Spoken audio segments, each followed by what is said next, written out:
Hold your tongue, or I'll tear it from your gaping mouth. Oh, he did he? He did.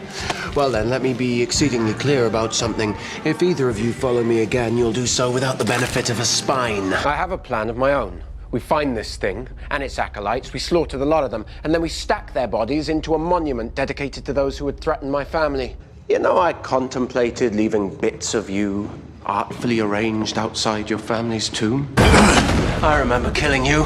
I rather relished it. What a joy it is to relive fond memories. If you ever betray me, I will make sure you spend the rest of your eternal life in exquisite agony, wishing for a merciful death.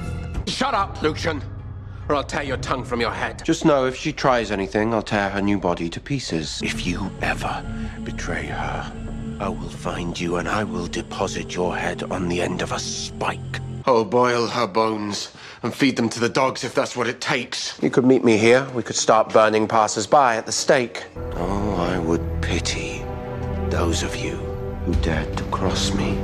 I can assure you, your ends would be spectacular. Say that again, I'll pluck out your eyeballs and eat them like olives off my fingertips. Undo its curse, or I'll show you things worse than death. Get me the head of whoever did this and put it on a stick. You will take me to Camille, and you will surrender the medallion, or you will meet an end so cruel the devil will weep. I know I can't kill you, but I shall have a fine time trying. Tell me, have you ever been skinned alive? I will bring hell to your doorstep! I will bathe in wrath of your blood! Will die screaming! After I plunge this into your heart, you will be immobilized, imprisoned in a state of raw, inescapable anguish. Cherish the breath in your lungs! It'll be your last. Might I recommend you release him before I opt to release you from your mortal coil? If you continue to defy me, your lives will be reduced to an unending sequence of agonizing torture. And should I discover that this is yet another cock-eyed scheme for Haley and you to abscond with her, the paltry remains of your beloved wolf pack will be sniffing at your entrails come morning. I know how talented you are with your tongue, Genevieve. Might I recommend you use it to provide answers? I would so hate to tear it from your mouth. Remind me to ask him before I pull out his innards. The only thing inevitable is your death. For one of any number of reasons, all of which will be rendered moot when I send her screaming back to hell. I'm only eager to stand over your burning corpse again. Only this time I intend to enjoy it more. Let's give Cole a little longer to decide before we lop off his head. If you don't cooperate, Declan round the eyes is where I'm going to start carving off pieces of you. Perhaps I should take preventative measures and separate him from his head.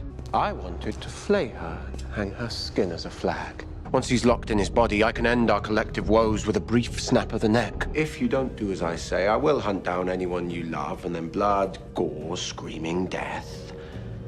I win. Your life will be worth less than the velveteen on this little rabbit.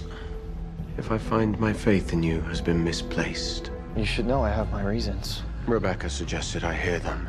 I'd rather rip out your vocal cords. Even if you don't hesitate, the other two will rip you in half. I will gladly end you for what you did to Camille. But first, I'm going to make you suffer in ways your spoilt little mind cannot possibly imagine. If that peace is in any way disrupted, the next gruesome murder will be yours. I think that she might be more amenable if she's forced to watch as I tear you limb from limb. Were you anyone else, the servants would already be mopping your blood from the floor. If you do not bring my sister home, Tristan will die slowly and in tremendous pain. I will make you suffer as only I can. So I'm going to find a way to murder that godforsaken witch.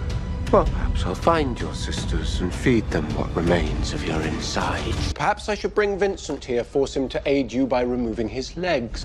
You once told me you wanted to use her head as a footstool. Why wait? I'll be sure to scatter both your ashes in the same patch of bog. I had planned on taking a different head tonight, but yours will do just fine. Maybe we can't hurt each other in here, but when I'm free, I'm going to cut you in half. What I'm going to do to you will redefine the word sadistic. It's such a shame these lovely linens will soon be red with blood. Gentlemen, I hope to flay the skin from your bones. Hello, Tyler. You look well. I aim to change that. So Sorry to break up your little prayer circle. We've come for that book. And to kill the lot of you. What a shame it would be were I forced to send her back to the death she's just escaped. Now I will see that woman roast upon a pyre before I give in to the demands of these cultists. You should have stuck your hand down his throat and ripped out his entrails. Instead, you let him off the hook. After I kill you, I'm gonna hunt down everyone you know and everyone you love. I haven't come here to fight you. This is to be an execution. I'm missing a crucial color in my palette. That of my enemy's blood. And she will be getting married here today. Unless, of course, you want this wedding to turn into a funeral. Agnes, Sophie, it's all the same to me. I'll slaughter the lot of them. Her head will be delivered to you on a silver platter. I'm gonna break every bone in your body. I'm gonna kill every last one of them. Consider starting small then. Fingernails, or perhaps the tongue. Build the suspense. I have to murder my ex.